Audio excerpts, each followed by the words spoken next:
Hello everyone, this is Shannon for Waffle Flower Crafts. In today's video, we're going to create some really fun backgrounds with repeat stamping. I'm going to use the Yippee Combo set.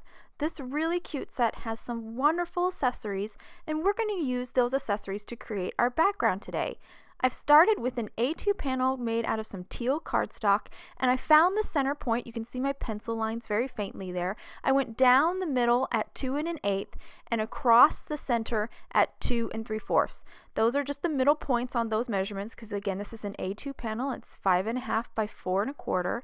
And now starting at that very center point, I'm stamped my first mustache, then 2 above it, and then I stamped 2 below. I am just eyeballing it, but it doesn't have to be absolutely perfect, and I think the eyeballing is close enough. Now for the second column, I'm just stamping these mustaches between the previously stamped mustaches on the left. So that first column is the most important one, and once you stamp that, the other columns are a lot easier to stamp. I'm now already on the other half, repeating the process and finishing up with my very last column, which is a partial mustache on the left, and that completes that panel. For my second panel, I have coral cardstock here. For this panel, I'm going to use the little bow tie from the Yippee Stamp Set. Again, I found my center point, and I'm going to stamp my first bow tie right there. Then I'll stamp 2 above, 2 below, and once I finish that first column, the other columns come pretty fast. Again, I hand stamped this panel. You could use a stamping tool like a Misty if you prefer, but I do think the hand stamping makes it go pretty fast.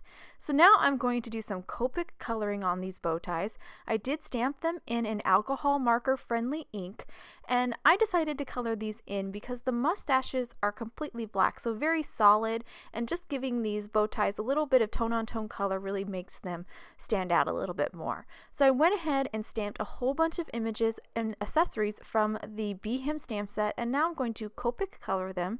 I'm going to take this time to kind of go over my Copic coloring process. I colored the bunny first with my lightest shade of gray, which was C3. Now I'm moving on to my medium shade of gray and kind of coloring the sides, or basically anything that would be in shadow.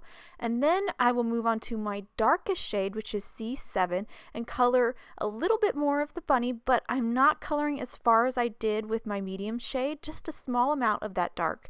And now I'm going back through my color. So again, this is my medium shade, which is C5, and then I'm going to finish up with my lightest shade, which is C3 here, and kind of go over everything, smooth everything out. And that's pretty much how I do all my Copic coloring. When I have a large area like the rabbit, I try to use 3 Copic markers, a light, medium, and dark. But for smaller areas, you can get away with 2, sometimes even just 1 color.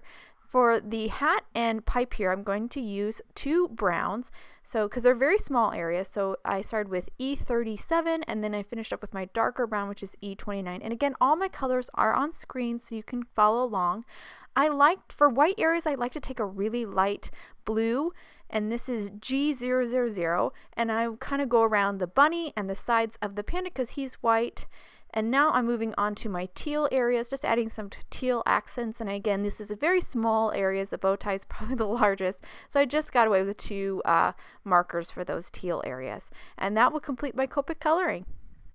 I went ahead and die cut everything out and added some foam tape as well to the back side of the critters and the sentiments and the hat. I did stamp the glasses, which you can see in the upper right, in Abandoned Coral Distress Oxide. I decided to stamp those in a color because plain black just felt a little boring. I also took the panels and ran them through my die cutting machine with the largest die from the Nesting Rectangles 1 die set just to add a stitched border. I'm now going to take these panels, or these backgrounds, and add them to an A2 top folding card base made from 110-pound white cardstock.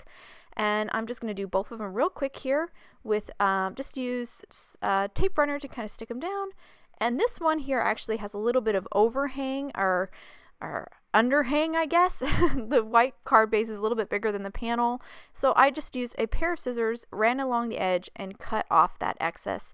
That's a handy tip in case that ever happens again. So now I'm going to start to assemble this card and adhere everything down. So I removed the backing on the foam tape on the bunny and the sentiment. I'm just going to center those right in the front, and then I'm going to use my liquid glue to adhere all the accessories. So I'm going to give the little hat to the bunny here, give him the mustache because of course he has the mustache background panel, and then I'm going to trim down or trim off the smoke for this pipe because it kind of blocks too much with the smoke. But to cover up the remaining little smoke bits, I used a white gel pen and kind of just colored over the little bit of smoke that was still on the die cut, and that little bit of white from the gel pen completely hides it. You'd never know that there was smoke there to begin with, and just glue that right down onto my bunny.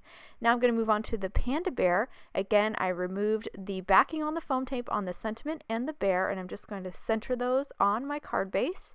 I'm going to remove the backing on the foam tape of the little top hat for him and put that right on top of his head.